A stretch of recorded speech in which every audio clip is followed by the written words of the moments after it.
kita ini terlalu gampang, tidak boleh. Stop ini, stop itu. Tapi tidak pernah kasih jalan keluar. Kalau sampai impor mobil dibilang murah dari India, itu saya merusak investor dalam negeri yang sudah capek-capek bangun perakitan mobil segala macam. Otomatis mereka akan lebih mahal karena ada pajak segala macam.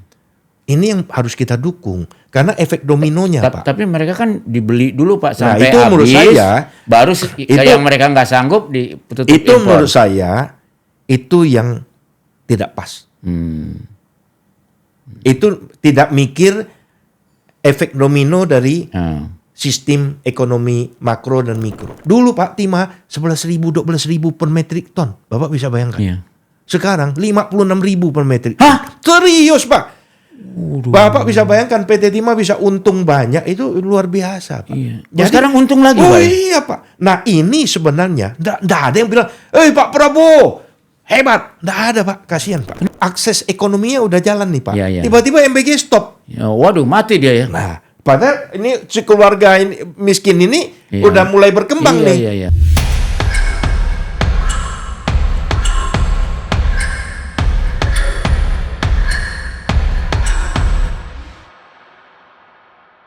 Halo para penonton acara Retorika, terutama kanal Sahabat BHM. Ini Sahabat BHM yang baru aja kita balik lagi, Pak Dr. Basuri ya. Terima kasih. Pak Suri Cahya Purnama, adiknya dari Ahok. Ya. Tapi beliau ini dokter, ya kan.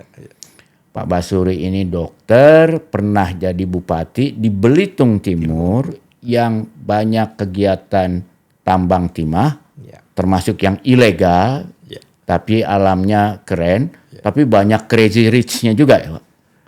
Dan akibat tambang-tambang itu ada masalah lingkungan juga kadang-kadang ya. Pasti Pak. Ya, Pasti. dan juga penyelundupan dan sebagainya. Apa kabar nih Pak Bang Mas? Baik, terima kasih. Ya. Saya tuh tertarik ngomong Pak Bang Suri karena kan baru-baru ini ada demo nih di mana-mana ya. Dua hal yang mereka minta di stop itu, yang paling pengen di stop MBG katanya. Ya, karena 1,3 triliun sehari, apalagi katanya ada korupsinya.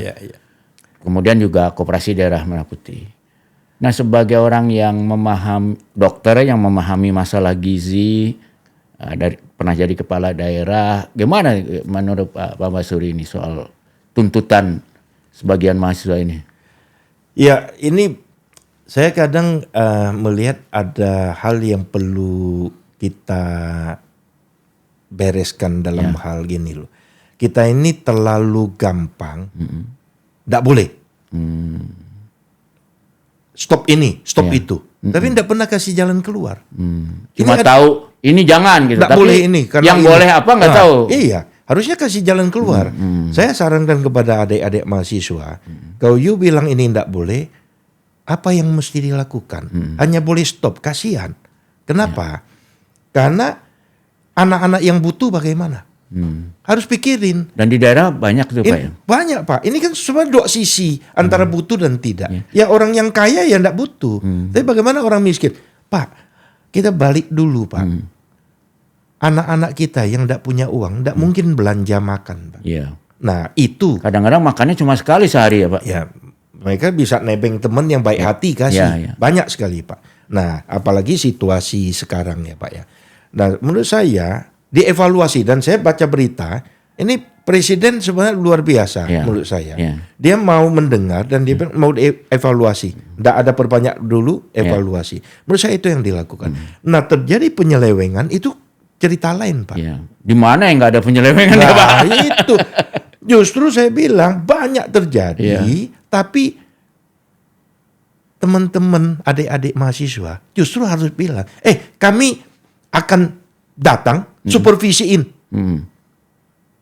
Tugas KKN kami ada supervisi supaya tepat sasaran, supaya transparan. Dan gak susah kan, tinggal cari sekolah deket situ aja susah. Universitas di mana-mana, ya kan. Jadi negara kita sudah capek.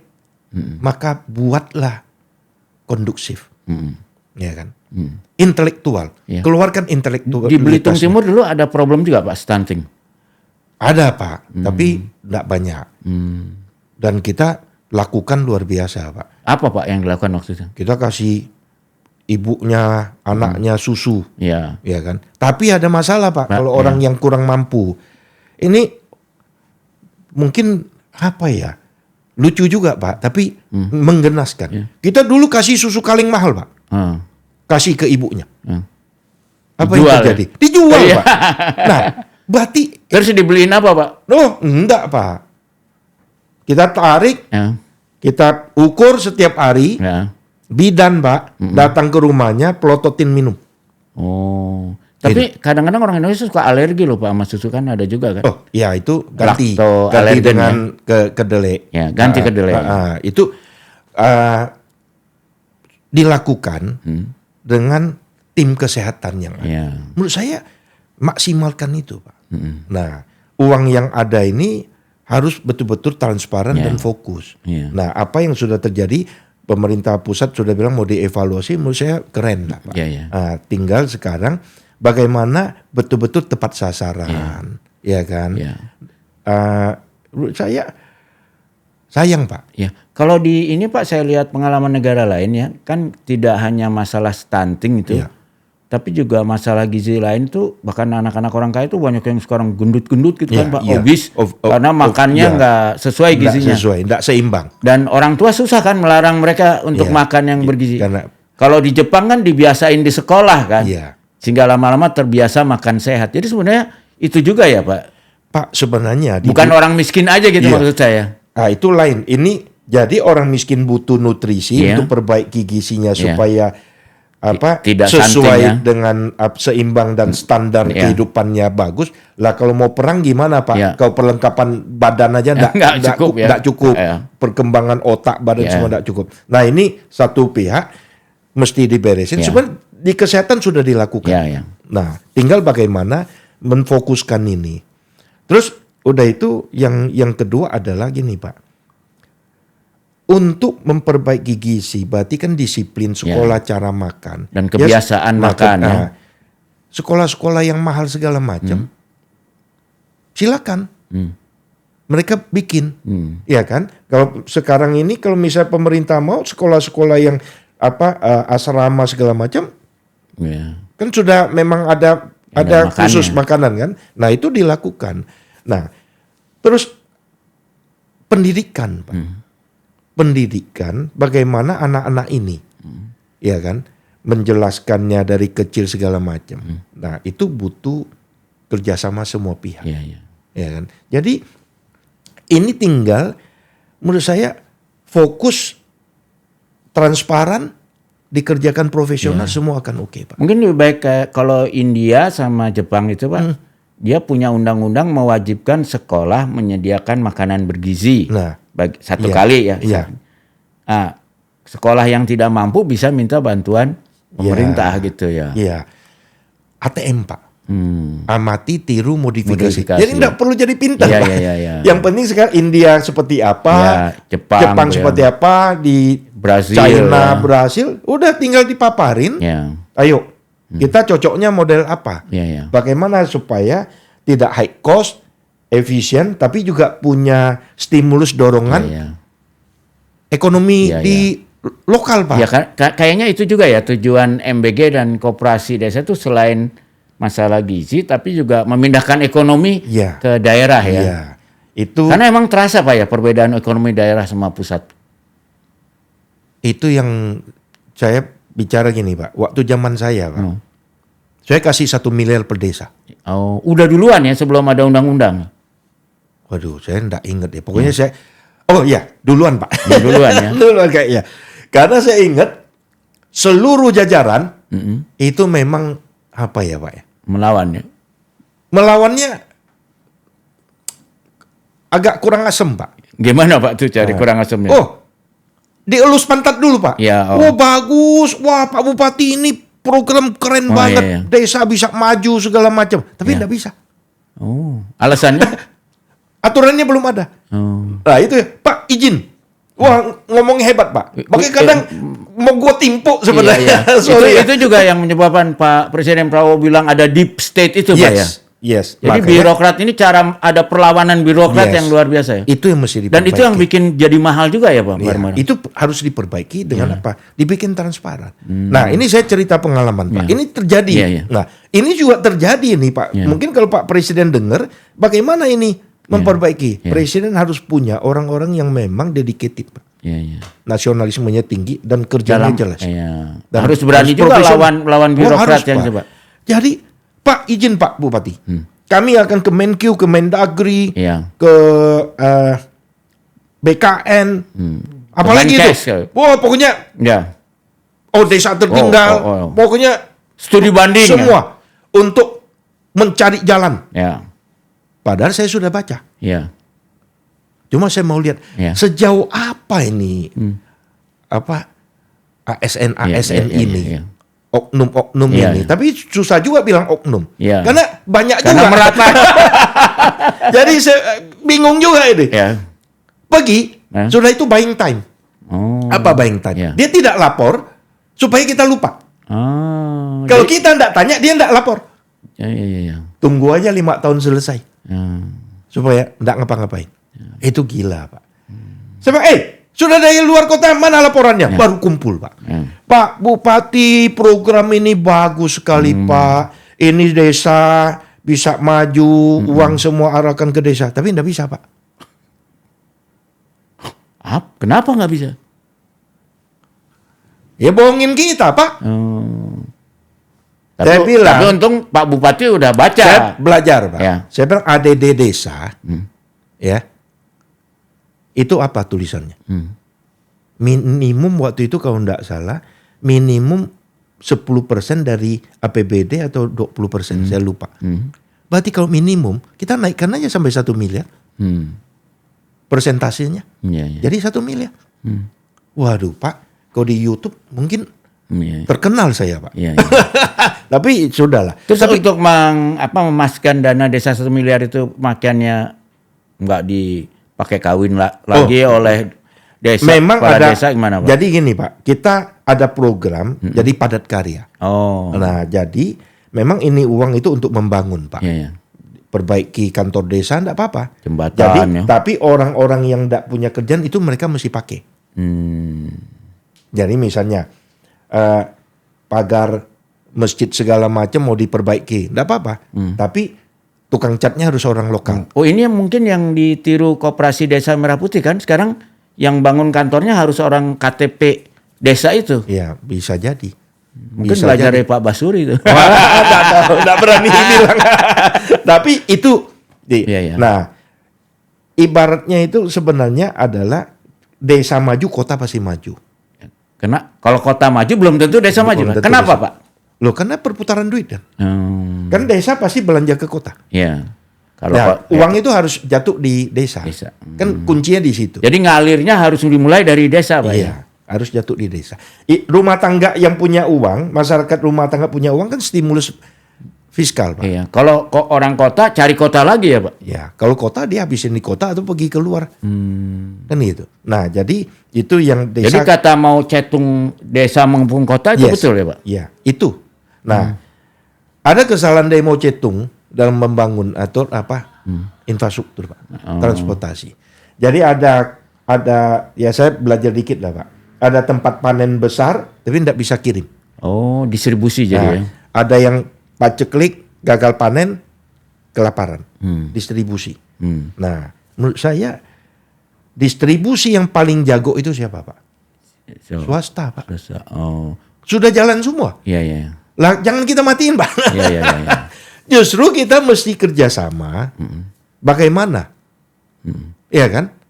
Dan bikinin jalannya juga ya Pak. Jadi peran pemerintah tuh bikinin jalannya, relnya, tapi pemakai jalannya biar aja swasta. Gitu. Harus diskusi.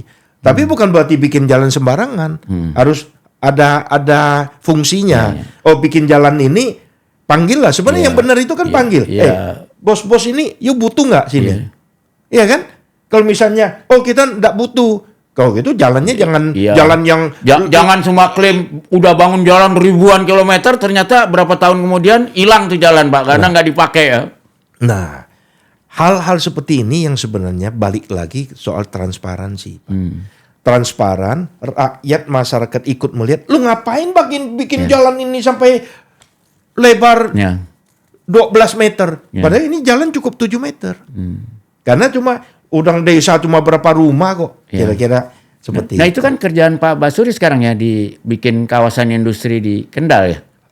Dulu kan Kendal. Cuma kita kawasan industri sebenarnya lebih enak Pak. Ya. Kenapa? Karena dalam ibaratnya puk masuk ya negara kecil lah. Nah terus Pak gimana kalau Bapak bangun kawasan industri, relasinya dengan penduduk sekitar kawasan itu dipikirin nggak sih Pak? Oh pasti Pak. Kan, jadi gini, akses mereka, terus sudah itu juga CSR. Jadi bukannya malah, kan ada juga malah aksesnya diketutup karena bikin ini kawasannya tertutup. Jadi penduduk sekitar malah terisolasi kan? Enggak boleh kan itu? Enggak. Kalau selama ini kita lakukan dengan baik lah, sesuai aturan dengan baik lah Pak. Pokoknya kita butuh ya soal tanah jual beli segala macam ya kita mesti bebasin Pak. Bebasin dengan baik lah.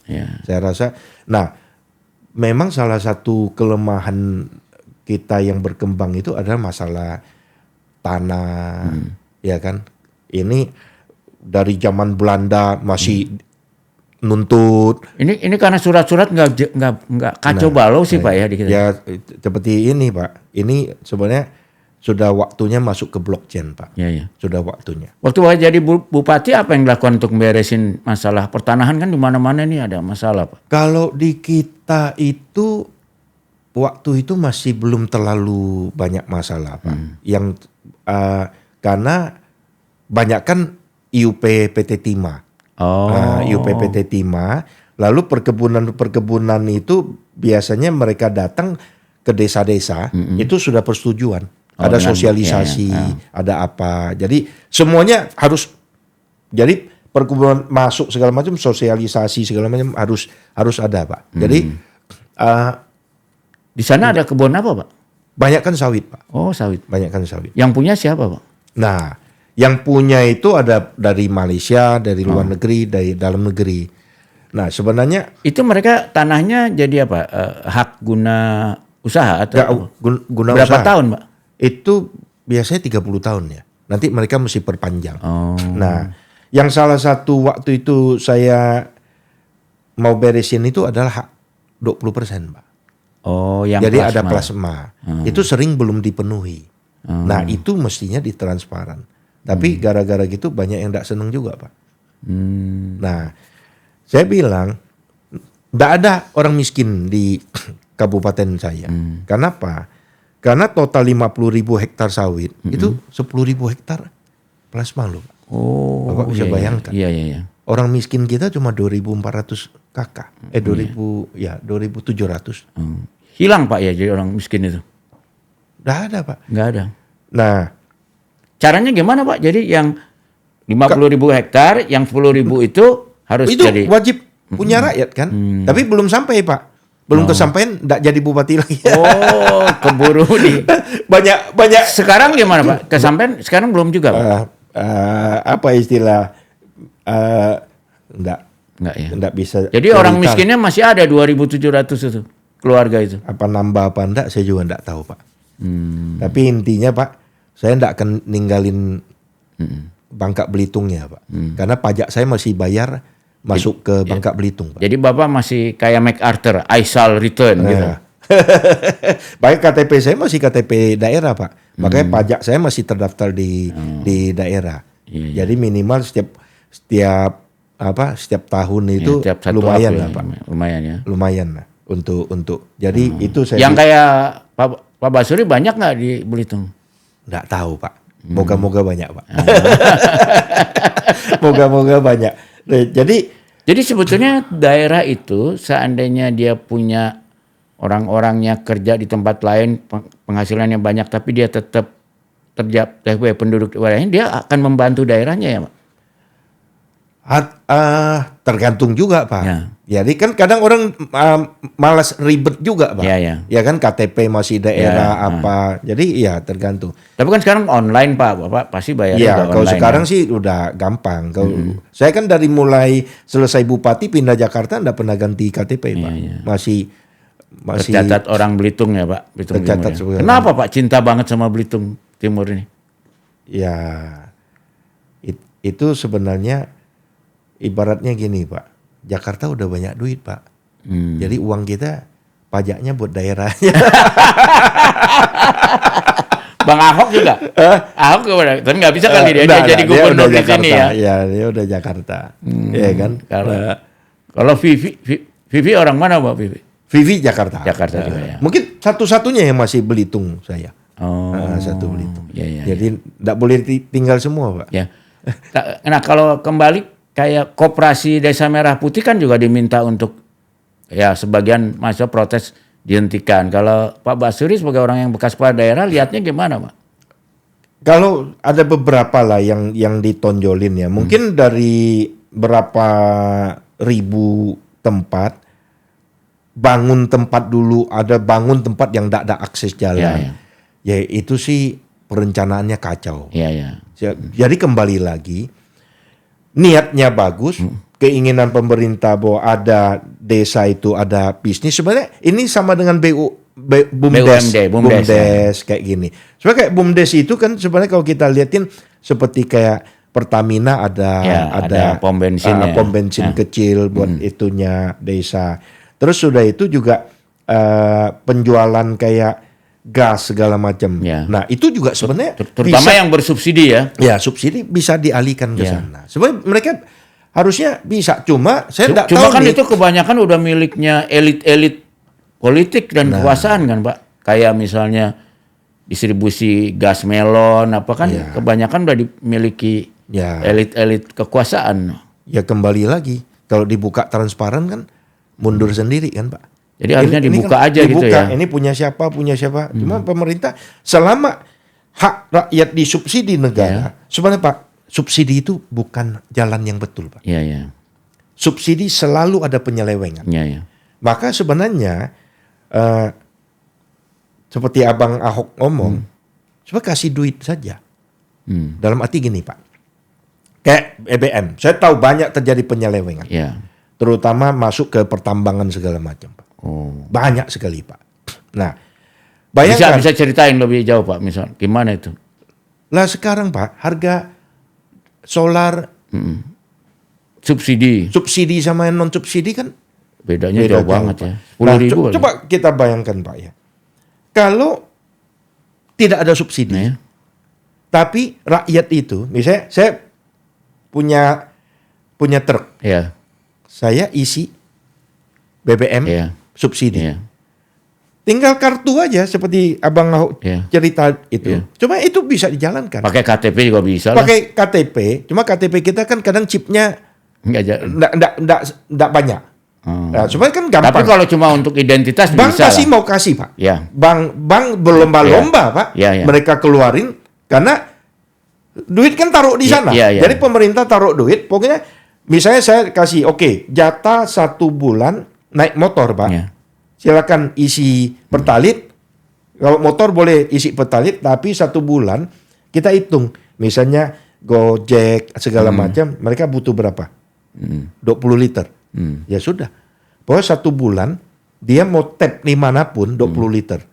Kalau lebih dari 20 liter langsung harga normal. Jadi waktu setiap kali tap itu langsung otomatis potong harga subsidi. Jadi bukan subsidi barang, subsidi di pemakai. Ke orang ya. Saya berani jamin Pak. Dan itu mungkin karena sekarang komputer udah canggih. Pak, udah zaman sekarang ini Pak. Ya kan, itu ada alat juga kalau nggak ada listrik, pakai engkol punya Pak, bisa, nyalakan baterainya. Ya bisa. Oh ya. Itu buat supply itu Pak, BBM. Nah, saya jamin Pak, luar biasa kita pengurangan biaya subsidinya Pak. Karena kan memang susahnya juga buat pemerintah kalau misalnya solar nggak disubsidi, harga-harga naik semua kan Pak. Nah, makanya Pak, transportasi kan, ini kan masalah transportasi, maka disubsidi tapi langsung ke pemakai. Bukan ke yang lain. Bukan subsidi terbuka. Ini mesti subsidi jadi maksudnya tertutup. Subsidi yang tertutup. Ya. Jadi bukan subsidinya tapi tertutupnya itu. Saya supir truk buat transportasi barang. Beli di solarnya sekali tap Memang harga normal Pak. Sekali tap itu langsung dipotong Pak. Ya. Tapi ada batasnya. Kita udah hitung. You solar tiap hari butuh berapa ratus liter sih Pak. Ya kan? Bus dan lain-lain. Itu bisa diatur. Ya kan? Nah, pupuk juga Pak. Nah, sama Pak. Pupuk segala macam juga larinya kemana? Ini harus transparan. Karena banyak lari ke kebun-kebun besar ya Pak. Ya. Nah, transparannya seperti apa? Ya kan?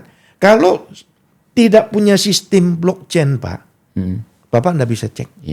Tapi kalau bisa punya sistem blockchain dan transparan, semua orang bisa cek desa ini pupuknya disubsidi negara itu berapa. Nah, subsidi harus tutup lagi.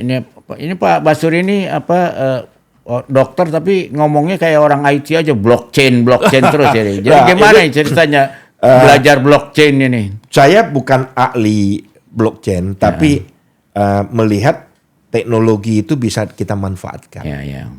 Itu aja kuncinya, Pak. Nah, karena orang nggak bisa ngubah sembarangan ya. Yes. Bayangkan Pak, kalau saya petani, pekebun, saya pakai kartu, lalu harga pupuk nggak ada subsidi. Tapi waktu saya kartu beli, tap langsung harga subsidi. Ini tapi udah kejadian Pak. Saya baru aja dari sebelum ketemu Pak Basuri, saya di acaranya Pak LBP Den itu, dia baru ngeliatin proyek mereka di Banyuwangi untuk bansos Pak. Jadi dengan pakai HP aja nih, dengan masukin nomor KTP-nya, masukin nomor rekening PLN-nya, langsung dia bilang Anda nggak berhak terima bansos atau Anda berhak. Jadi itu kan sebenarnya teknologi udah mungkin ya Pak? Mungkin Pak. Sekarang ini justru teknologi yang sudah ada ini dan anak bangsa bisa kerjain Pak. Nggak perlu seluruh luar negeri yang ngerjain juga anak-anak lokal. Anak-anak lokal semua udah bisa semua Pak, udah jago-jago Pak. Tinggal bagaimana mau dikumpulkan apa enggak. Fokus aja Pak sebenarnya. Tapi kan Pak Basuri ngalamin di Belitung Timur yang bersama Bangka itu produsen timah yang besar dan juga penyelundup terkenal daerah penyelundupan timah terbesar, ilegal terbesar. Apa sih sebenarnya yang bisa pemerintah lakukan di situ? Kenapa itu dibiarkan bertahun-tahun terjadi, Pak? Saya sebenarnya angkat topi sama Pak Presiden yang bisa sikat habis. Pakai latihan perang, Pak. Latihan perang segala. Kenapa? Bayangkan ya Pak ya. Kalau ini kapal isap Pak, itu seperti kapal biasa Pak. Seperti kapal biasa tapi dia ngisep pasir di bawah. Udah timah di atas, dia bisa balik. Atau dia bisa pergi ke Singapura. Makanya dari dulu saya bilang. Tapi kan jadi kelihatan tuh Pak kapal isap itu. Malam-malam mana bisa Pak. Oh dia datangnya malam-malam Pak. Ya Pak, Bapak kalau enggak percaya Bapak lihat nih Pak. Kalau yang ilegal ya Pak, yang nakal. Misalnya ini izinnya sini Pak. Ini enggak ada barang punya Pak. Enggak ada barang. Jadi dia siang-siang cuma sedot air, buang air aja. Pura-pura aja. Malam pindah Pak. Nah masalah pindah ini masuk ke RI atau masuk ke SGP Pak. Iya kan? Padahal kan kapal tuh ada alatnya namanya AIS itu kan. Sebenarnya secara elektronik selalu bisa kita pantau Pak. Ya, kalau kita mau pasangin itu dan kita bikin sama dengan perikanan. Perikanan juga sama Pak. Zaman Menteri Perikanan dulu yang keras itu Pak. Bu Susi ya. Nah, Bu Susi ya. Saya sudah saranin Pak. Bukan semua kapal Indonesia di ban Pak. Pasangin GPS, taruh 10 anak bangsa kita, belajar jadi kapten kapal, jadi masinis mesin, segala macam, belajar tangkap ikan. Siapa yang berani bohong Pak? Tapi enggak mau dilakukan. Kan akhirnya yang rugi siapa?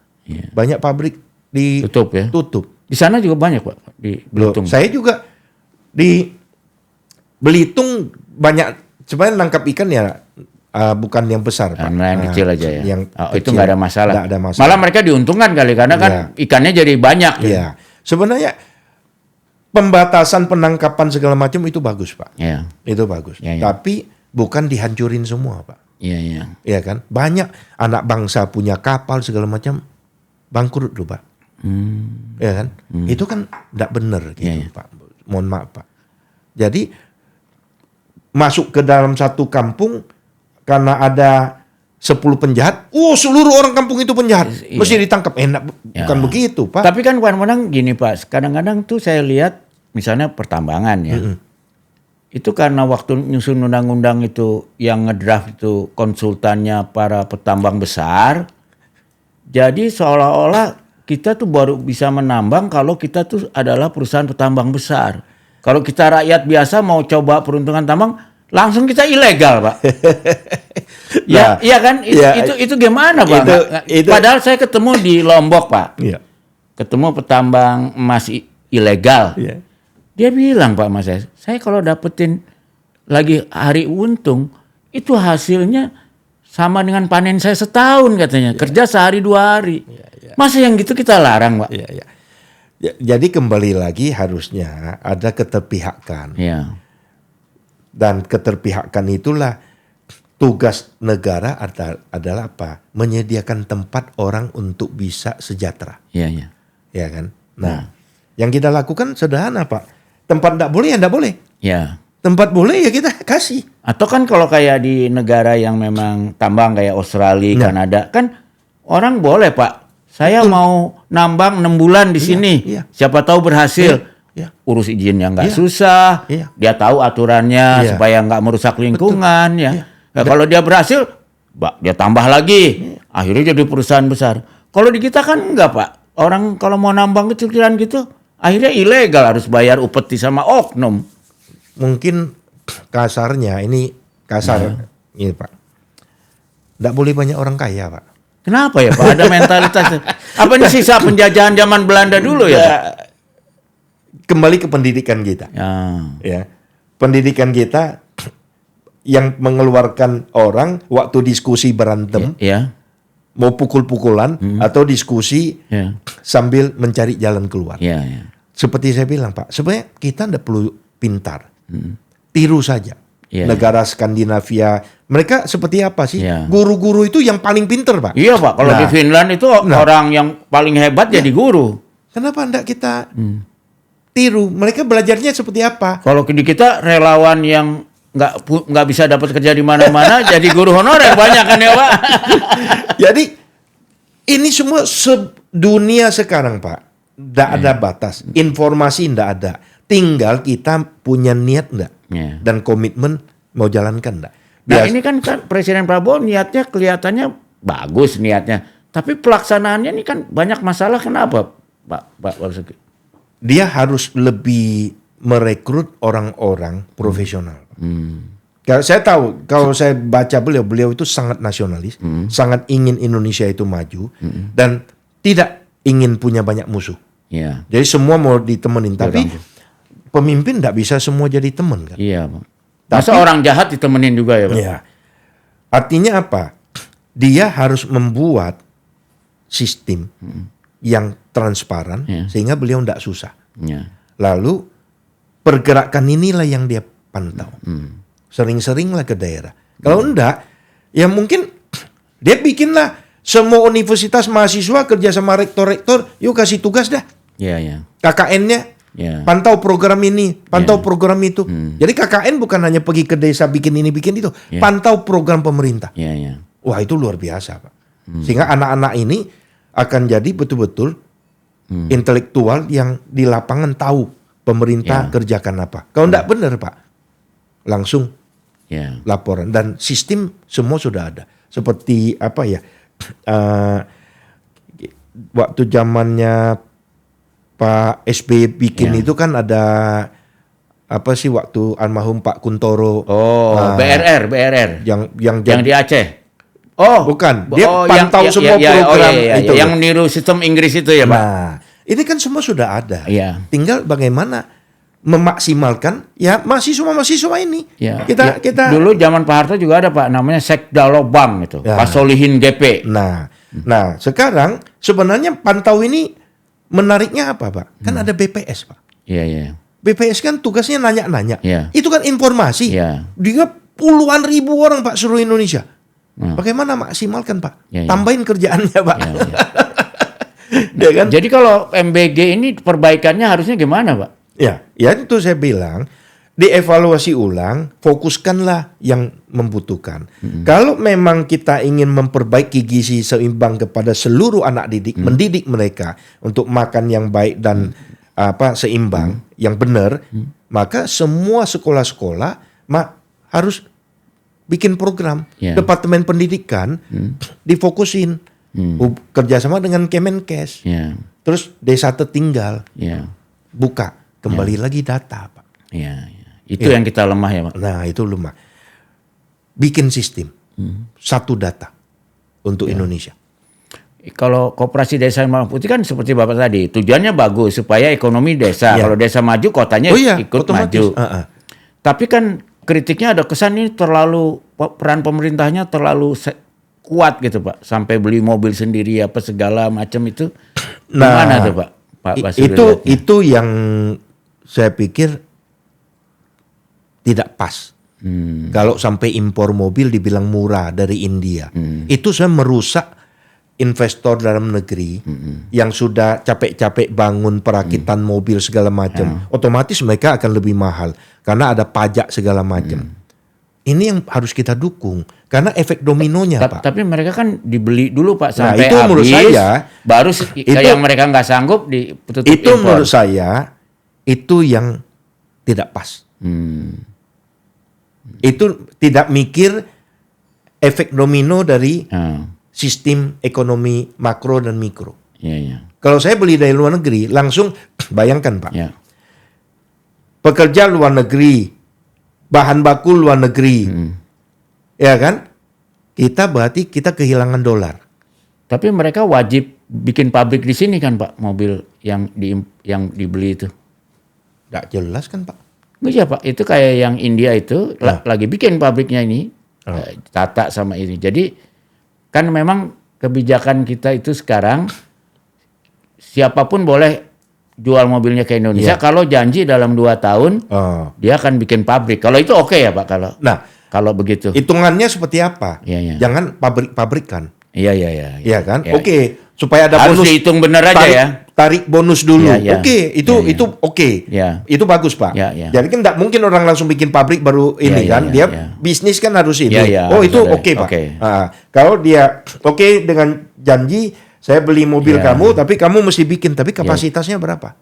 Nah, itu kan terbatas, Pak. Karena saya kebetulan agak lihat itu. Emang saya lihat pusing juga ya kalau bedanya hampir 100 juta satu mobil. Lalu ada pihak luar yang nawarin, oke, saya akan bikin pabrik. Sekarang dia lagi rekrut 18.000 pekerja. Wah, kalau ini lumayan juga nambah pekerja, dan juga biar ada pesaing juga lah. Betul, gitu ya. Betul. Kalau itu dilakukan, menurut saya itu tepat. Tapi pelaksananya harus diawasi ya, Pak. Betul. Kalau enggak nanti pabrik-pabrikan buying time. Nah, kita ini sudah lupa pengawasan. Nah, itu. Dan itu khas, Pak ya, birokrasi kita kalau beli tuh jago melihara ampun-ampunan kadang-kadang ya. Nah, balik lagi saya bilang masalah utama adalah apa? Nasionalisme. Maka nasionalisme ini harus difokuskan. Pembelajaran dari TK, PAUD, SD, SMP, SMA. Ini harus fokus, Pak. Nah, fokus yang paling gampang nyanyi lagu Indonesia Raya 3 stanza. Nah, kita balik lagi soal ini ya, Pak ya. Kalau Koperasi Merah Putih, sebenarnya menurut saya kalau bangun gedung tanpa perencanaan mau diapain itu terburu-buru. Tapi kalau mau stimulus di desa ada kegiatan itu bagus, Pak. Harusnya dirembuin, Pak. Ya kan? Betul. Ini ada duit nih. Bisa 2 miliar per desa. Yuk mau ngapain? Justru disupervisi. Orang-orang pusat yang lebih pinter bisnisnya kalau perlu ngajaklah pengusaha. Yuk butuh apa supaya bisa support kamu bisa ekspor. Orientasikan ke ekspor. Kalau saya tanya, Pak, sama orang-orang yang ngurus KDMP itu, saya bilang kan buat apa udah ada BUMDes. Mereka bilang begini, Pak, kalau BUMDes, Kuntung itu kan untuk desanya, elit desa. Kalau koperasi, untung balik ke anggotanya kan warga desa. Gitu alasannya, Pak. Nah, jadi supaya yang terangkat penduduk bukan elitnya di desa gitu loh. itu niatnya bagus. Niatnya bagus ya. Tapi sering, mohon maaf Pak, mau bagi berapa banyak Pak? Iya, iya. FS-nya, visible study-nya, Iya. dalam arti gini Pak, koperasi saya bangun, 1 tahun bisa untung berapa sih Pak? Iya. Jadi detailnya nih Pak ya. Kalau untung misalnya 1 miliar Pak, Iya. orang desa 5.000. Iya. Buat apa ya? Buat rokok aja. Tapi saya juga tanya juga Pak. Kita tanya juga kan. Apa enggak nanti malah koperasi Desa Merah Putih karena enggak bayar sewa, enggak apa. Malah warung-warung mati. Tapi jawaban mereka tuh enggak. Karena koperasi ini justru jadi grosir buat warung-warung. Karena dia belinya langsung dari pabrik. Jadi diskonnya gede. Jadi warung-warung yang tadinya beli dari grosir yang mahal, sekarang belinya lebih murah sehingga dia untungnya lebih gede justru. Mungkin Pak kalau sebagai grosir desa gitu Pak. Teorinya betul. Kalau secara teori benar ya. Tinggal pelaksanaannya ya. Pelaksanaannya sulit. Kenapa Pak sulit pelaksanaan? Bapak kan orang yang bisnis ya di daerah. Seberapa besar grosir ini bisa murah? Siapa yang mau kirim truk? Kan dia punya sendiri Pak jaringannya. Jaringan punya sendiri. Mulai dari kabupaten pindah ke desa, pindah ke itu Pak. Itu teori gampang Pak. Bisa mahal malah ya. Swasta bikin jaringan itu enggak gampang Pak. Karena Pak, kenapa dia impor mobil, satu koperasi itu dikasih 1 truk 6 roda, 1 pick up, terus 2 motor yang 3 roda Pak. Ya.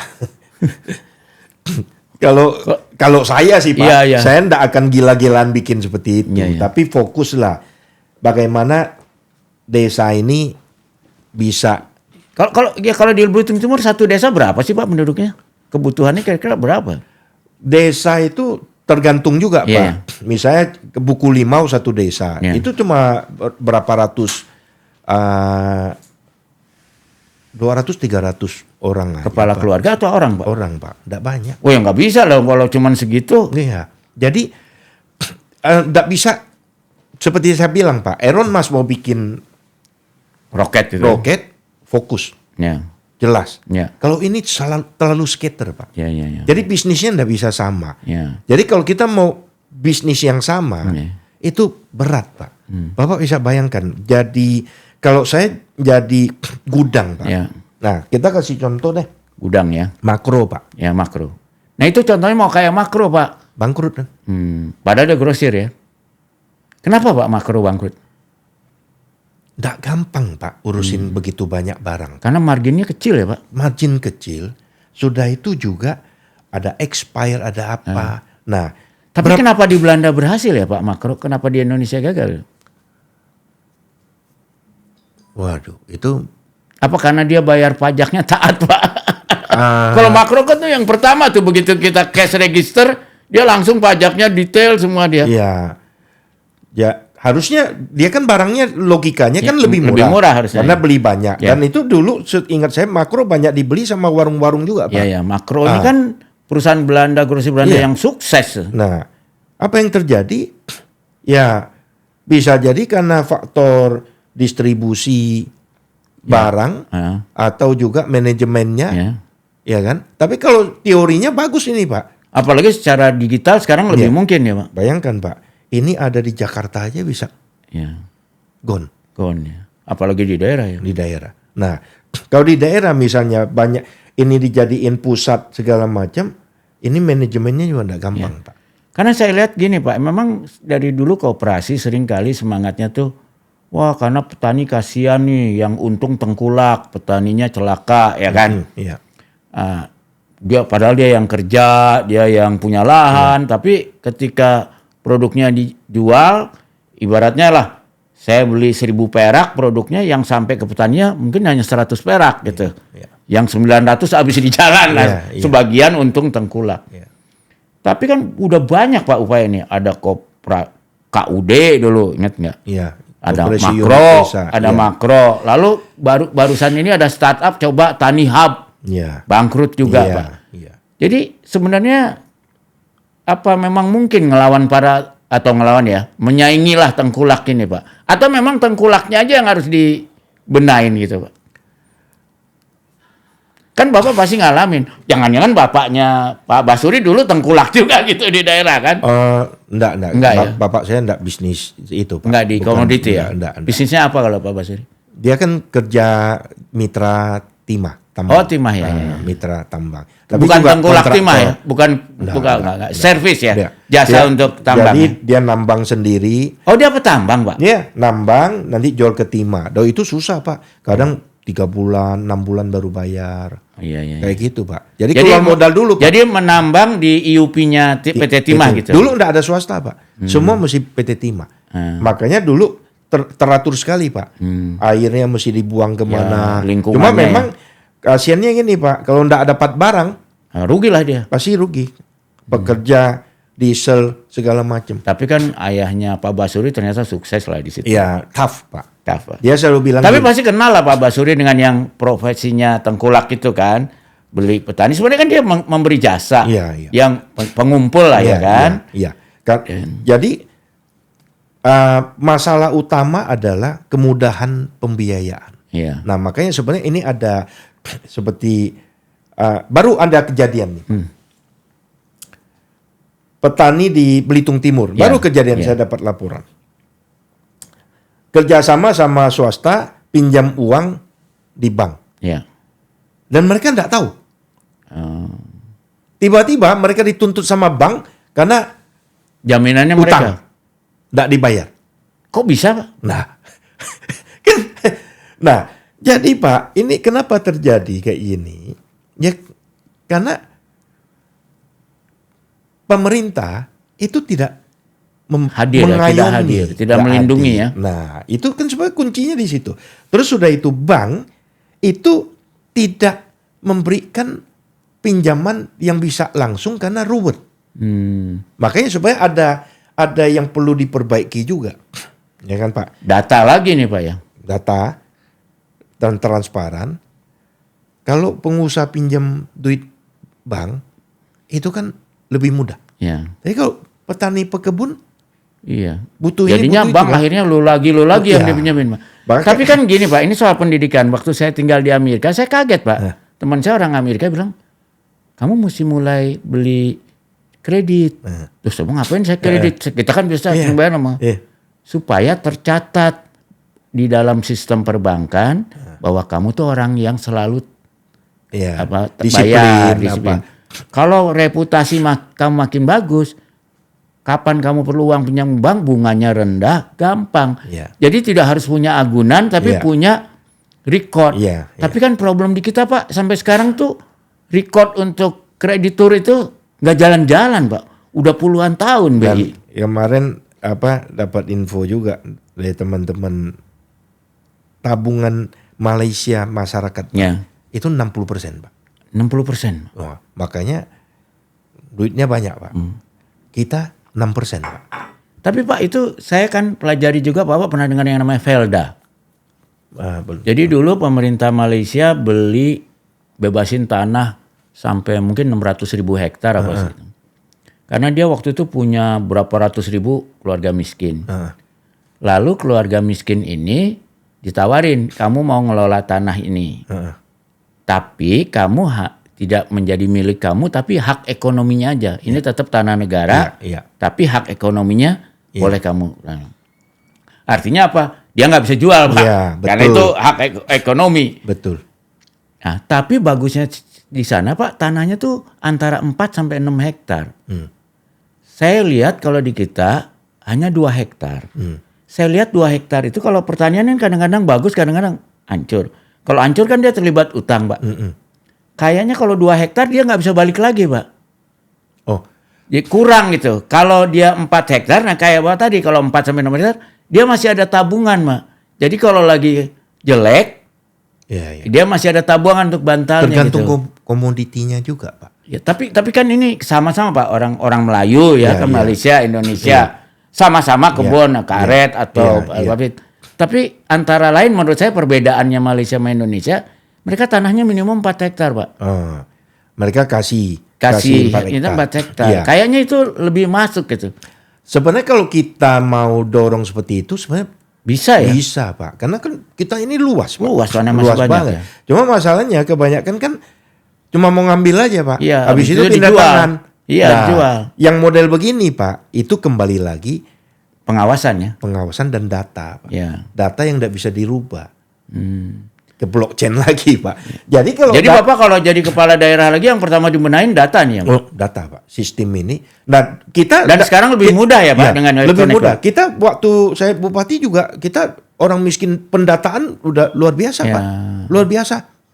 Menurut saya dan kita dipanggil sampai ke waktu itu ke kantor Wapres Iya. itu. Dan sebenarnya itu kan nggak susah, Pak, Nggak ya. susah. Terutama karena PLN yang punya data kan. Kan hampir 100% rumah tangga itu ada datanya di PLN. Tinggal bagaimana memberikan satu pintu saja, Pak. Misalnya BPS yang mendata, udah BPS. Bayangkan berapa banyak hemat kita, Pak. Bikin sistem, menteri ini bikin sistem ini, pendata menteri ini bikin ini.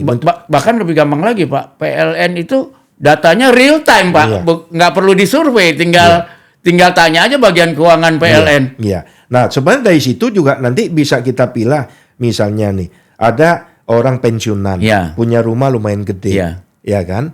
Nah, DKI ini contoh bagus, ya kan? Oh, dapat pengurangan pajak atau apa. Jadi nanti ada pengecualian, tidak masalah, tapi datanya lengkap. Nah, tinggal bagaimana pilah-pilah ini. Nah, itu menurut saya sudah waktunya. One Tapi data. kalau Pak Basuri sendiri pandangannya tentang, kan kalau kita pendirinya tuh Muhammad Hatta terutama disebut soal perlu ada koperasi yang kuat. Sebenarnya koperasi itu bisa jalan gak sih, Pak, sebenarnya kalau menurut Pak Basuri? Kalau melihat kondisi yang ada, Pak, ya, ada beberapa yang besar, misalnya simpan pinjam, itu banyak yang gede-gede, Pak. Yang gede-gede. Jadi kembali lagi sebenarnya pengurus komitmennya. Nah, tapi di kita juga, Pak, kan dulu sejarahnya ada gabungan koperasi batik Indonesia, kan jalan itu, Pak, ya. Ya, sebenarnya ya itu, Pak. Selama pengurusannya itu transparan, dilakukan dengan terbuka, profesional, itu akan oke, Pak. Dan banyak yang besar-besar koperasi uangnya triliunan juga simpan pinjam semua, Pak. Bahkan saya juga baru ngeh, Pak, ternyata Ace Hardware Store itu kan gede banget. Ternyata itu koperasi Amerika, Pak. Oh gitu ya. Jadi itu pemilik toko-toko hardware yang kecil-kecil itu bergabung gitu, Pak. Iya. Jadi selama niat tidak cukup, Pak. Harus transparan, profesional. Iya, saya ngebayangin itu kalau misalnya dulu ayahnya Pak Basuri sama yang lain-lain tuh bergabung dalam koperasi, mungkin kalau itu bisa, Pak, ya? Bisa, harusnya bisa, Pak. Ya kan? Jadi kan si timahnya juga enak, nggak harus dengan orang-orang, bisa dengan koperasi. Ya. Cuma koperasi di pemerintah juga dikasih hak untuk nambang, Pak. Ada, Pak. Ada, Pak. Koperasi itu kalau nggak salah dapat 10 hektar, Pak. Tapi nggak jalan ya, Pak. Nah, ini kebanyakan kalau saya lihat kesalahan koperasi itu adalah pembukuan yang tertutup. Jadi oknum pengurusnya yang kaya. Ya tapi makanya. Anggotanya. Makanya dulu dibilang KUD ketua untung duluan. Tapi itu hebatnya orang-orang kita ya. Selalu ada joke-nya ya, Pak. Makanya kalau saya singkat BTP enggak salah, Pak. Selalu ada singkatan. Ada singkatannya, Pak. Ya. Jadi gitu, Pak, ya. Jadi kalau Bapak misalnya punya diminta gimana cara menghadapi para mahasiswa itu, ya itu yang Bapak itu akan ngomong aja sama mereka, ya. Iya. Kalau misalnya sekarang ya, Pak, ini ada stimulus juga fiskal yang perlu diperhatikan anak-anak mahasiswa. Misalnya, kalau misalnya MBK ini sudah jalan di daerah, lalu dia beli ayam dari masyarakat, beli pangan, harusnya malah dari koperasi, Pak. Nah, iya kan? Ini kan tinggal bagaimana dikonekin sama koperasi yang ada.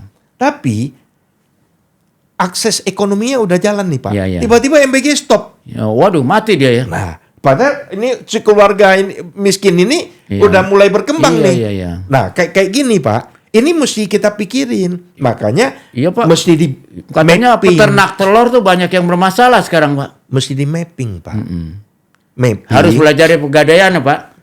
Menyelesaikan masalah tanpa menimbulkan masalah baru. Kalau sekarang kita ini bukan selesaikan masalah. Nambah malah. Pokoknya masalah ada, stop semua. Hmm. Itu kan kacau, Pak. Iya. Nggak bisa. Nggak bisa begitu. Misalnya BPJS ada masalah, stop BPJS ya. Mati orang, Pak. Nggak bisa ke rumah sakit. Atau ada korupsi dalam subsidi perguruan tinggi. Oh, berhentiin semua universitas gitu ya, Pak. Itu kan gila, Pak. Iya. Contoh, Pak. Memangnya BPJS sempurna pelayanan Iya. rumah sakit, Pak? Iya. Banyak masalah. Banyak, Tapi kenapa nggak ada yang demo? Kenapa, Pak? Nah, karena itu Mereka menurut yang saya, Pak. nikmati Menurut ya, saya, Pak. Ini ada kepentingan Karena mereka menikmati, Pak. like dan dislike. Tiba-tiba kondisi ini semua tiba-tiba seperti dirancang, Ya. presiden tidak benar. Menurut saya kasihan Pak Prabowo. Kenapa, Pak, ada gitu, Pak? Menurut Mungkin- Pak Basuri, kan orang politik Basuri ini, Pak Basuri. Ya ini. kalau politik kan cuma antara kepentingan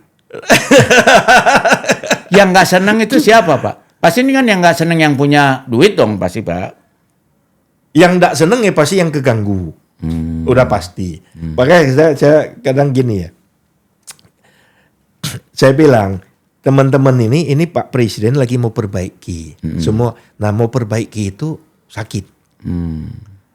Bengkok ya mesti dipukul, lurusin. Kayak kita di itu ya, Ya, tulang kalau patah di mesti, ituin loh. mesti dibenerin, operasi. Ya kan?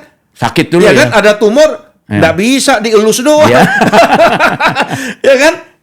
Mesti dilakukan tindakan. Ya. Nah, tindakan ini Pak, ada risiko. Ya. Presiden, dia siap terima risiko. Ya. Bayangkan Pak, dia ini kan soal kepentingan berapa banyak Ya. yang udah duit enak Pak. Ya. Ada hubungan sama negara luar. Ya. Tiba-tiba dia cut. Hmm. Lah, sekarang Pak, dulu Pak, timah 11.000, 12.000 per metrik ton. Bapak bisa bayangkan. Ya. Sekarang 56.000 per metrik. Hah? Serius Pak? Bapak bisa bayangkan PT Timah bisa untung banyak, itu luar biasa Pak. Iya. Sekarang untung lagi, Oh Pak. iya Pak. Nah ini sebenarnya nggak ada yang bilang, Pak Prabowo hebat. Nggak ada Pak, kasihan Pak. Kenapa sih, Pak? Orang nggak ada yang ngomong. Mungkin Cuman Pak Basuri aja yang berani ngomong Pak Prabowo hebatnya. kecenderungan kita kurang menghargai orang. Kita hanya bisa melihat sisi tidak baiknya orang. Atau mungkin karena zaman dulu Pak Prabowo pernah bermasalah karena Pak, berhadapan dengan mahasiswa, aktivis. negara sudah membereskan ini, walaupun masih ada atau apapun. Sekarang kita sebenarnya ada hal sederhana gitu. Waktu Hitler kalah, Pak, berapa banyak ahli-ahli yang lakukan percobaan manusia Ya. luar biasa Ya. kejamnya, Ya. itu ditangkap dihukum mati nggak, Pak? Ada yang dihukum mati. Enggak, Pak. Jenderalnya aja, Pak. Iya, jenderalnya. Tapi- Pemimpinnya. Ahli-ahlinya, Pak, Iya, iya. diambil.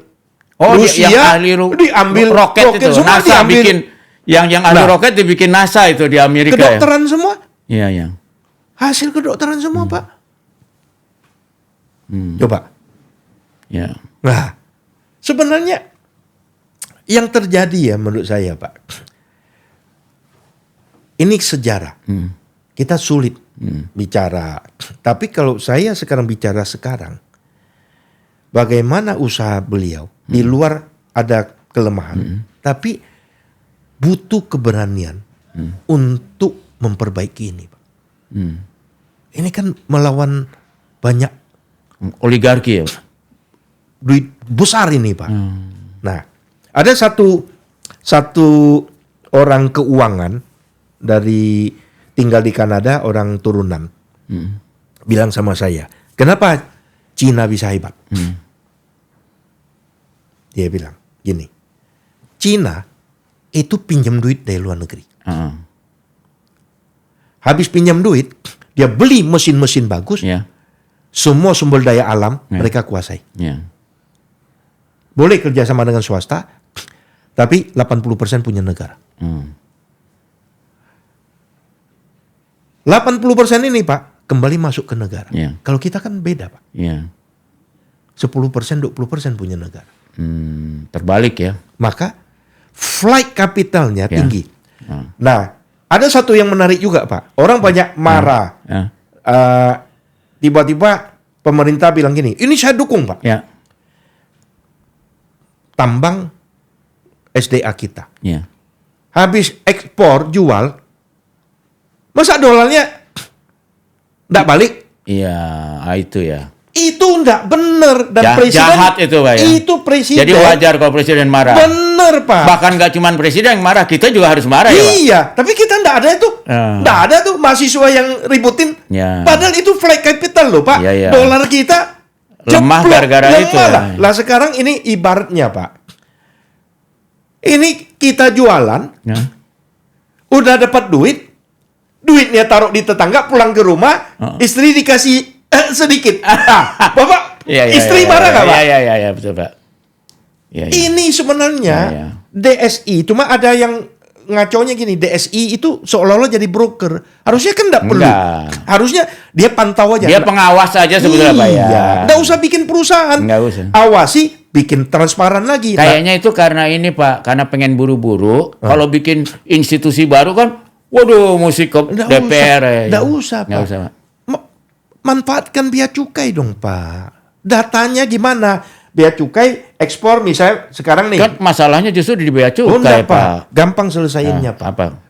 Sekarang dari sini, dari negara kita kirim ke China kan Pak. Tapi lewat Singapura biasanya Pak. Nggak masalah Pak. Kalau sudah sampai ke China, kan Pak Luhut pernah bilang batu bara kita ada beda data. Saya dulu kerjain kayak gitu Pak. Pokoknya habis kirim hasil tambang kita, di sana cek juga. Sederhana Pak, beda. Gue sikat. Nah, sama Pak. Ini berapa? Di Cina, di Hong Kong, di Amerika, di apa? Nggak mungkin di Jepang bohong Pak. Pasti data benar. Lu data nggak benar, gue langsung denda lu habis-habisan. Sama juga ikan. Misalnya nih, ikan waktu zaman Bu Susi. Semua bangkrut. Kerapu. Nah kerapu mau pindah ke darat, balik lagi ya high cost Pak, mati Pak. Tinggal di Hong Kong, gue plototin berapa banyak. Hong Kong nggak mungkin nipu Pak. Nah itu kan dulu dilakukan dengan bea cukai dibubarin pakai SGS Pak. Nah kembali lagi sistem sekarang, kenapa nggak dibikin transparan Pak? Yuk kirim berapa, di sini berapa, sana berapa, yuk nggak bisa bohong. Kalau perlu mahasiswanya, KKN gue kirim lu ke sana, plototin. Semua kita fungsikan aja mahasiswa, supaya mereka bukan hanya belajar, tapi pakai otak dan kita ada diaspora lagi Pak ya. Jadi sebenarnya bukan sesuatu yang susah Pak. Kalau mau ya. Ini soal mau apa enggak. Tapi kita mesti hargai Pak Prabowo yang berani ambil tindakan. Bahaya. Tapi mungkin komunikasi publiknya kayak itu perlu perbaiki. Jadi mungkin Pak Prabowo itu butuh bicara dengan orang-orang yang dipercaya dipercaya untuk bisa memberikan hal yang baik. Nah, yang negatif ya kita akomodir. Ayo. Kemarin tuh hebat loh Pak. Semua diundang segala macam. Menurut saya itu menunjukkan niat baik ya. Niat baik untuk negara ini. Dan juga itu dicopot itu yang MBG itu bagus ya Pak. Oh iya dong. Artinya kalau beliau kekeh. Baru itu ya. Itu. Tapi beliau dengar loh Pak. Oke. Mesti diberesin. Nah, jadi saya sebenarnya pikir MBG ini sebenarnya salah satu stimulus fiskal yang bagus ekonomi. Jadi bukan sekedar memberi gizi anak, tapi juga membuat ekonomi kita lebih berkualitas. Nah, kalau ini bisa dikonekin dengan Koperasi Merah Putih, nah ini jalan. Tapi ngerjainnya nggak usah malu belajar dari bos-bos pengusaha. Lu bantu dong. Dan kalau ada yang nyeleweng, sikat. Ya kan. Kalau perlu Koperasi Merah Putih kita ajak nih. Misalnya model Alfamart segala macam. lu ikut deh jadi anggota, bantu. Iya. Why not? Why not? Ya. Mereka juga seneng, Pak. Nah, pasarnya juga beda Pasarnya, ya kan? iya. Nah, itulah NKRI, Pak. Ya, wah ini kita berhenti di situ, Pak. Keren banget. Jadi, Pak Basuri, satu pertanyaan terakhir saya, Pak. Yang beredar kan seolah-olah teman-teman etnisnya Pak Basuri nggak suka Pak Prabowo. Itu gimana pendapat? Saya pikir ini tidak ada hubungannya sama etnis, Pak. Karena etnis kan heterogen juga ya, Pak. Semua, Pak. Yang dukung ada, yang pasti, yang semua pasti ada. Yang jadi masalah gini, Pak. Kalau saya biasa melakukan bisnis yang tidak tepat, gray area, tiba-tiba presiden, saya mau semua lurus. Nggak seneng lah, Pak. Iya, wajar. Iya kan? Oke. Ya. Itu aja, Pak. Inilah enaknya Pak Basuri dan geng BTP ngomong apa adanya ya. Tapi ini boleh juga bilang BTP, Pak. Apa? Bersama tetap Prabowo. Emang Gerindra ya? Bukan. Ya. Nggak, tapi kita hargai. Semua presiden punya kelebihan. Ya. Jadi saya selalu bilang utamakan negara dan hargai negara. Seperti waktu saya utamakan Pak SBY mau datang ke Belitung Timur dengan korbankan tidak berangkat ke Harvard. Negara tidak pernah hutang sama kita. Maka sebenarnya sekarang mulai kita bersama-sama apa yang bisa kita lakukan buat negara. Kalau ada kesalahan kritik boleh, tapi masalah. Solusinya apa? Solusi. Oke. Iya kan? Ya. Itu aja, Pak. Oke, terima kasih Pak Basuri ya. Mudah-mudahan nggak kapok ke sini lagi. Dengan senang hati. Dengan senang hati. Terima kasih. Jangan lupa ya, tolong klik like, subscription supaya lebih sering nih kita bisa belajar dari Pak Basuri dan yang lain-lain. Sama-sama belajar, Pak. Karena makin pinter kita, makin maju negara kita. Otomatis. Oke, sampai jumpa lagi.